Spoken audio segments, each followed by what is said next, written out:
After I first started, my manager at the time, he identified JCAD as a solution to move from risk registers in spreadsheets to having something more up-to-date and online. He then left, so I became the risk lead for the organisation. At the time when we introduced it, it was just for our strategic risk register and our departmental risk registers here at our trust office, which is our head office. Since that time, and it was always our dream to then roll it out to schools, so we've since done that.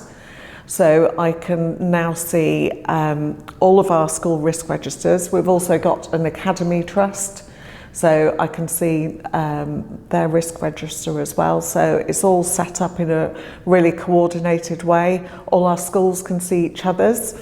So I can, and that was their decision. I did ask them whether that would be helpful so that they don't have to reinvent the wheel. I can give them an example of a really good school that they can have a look at just to consider.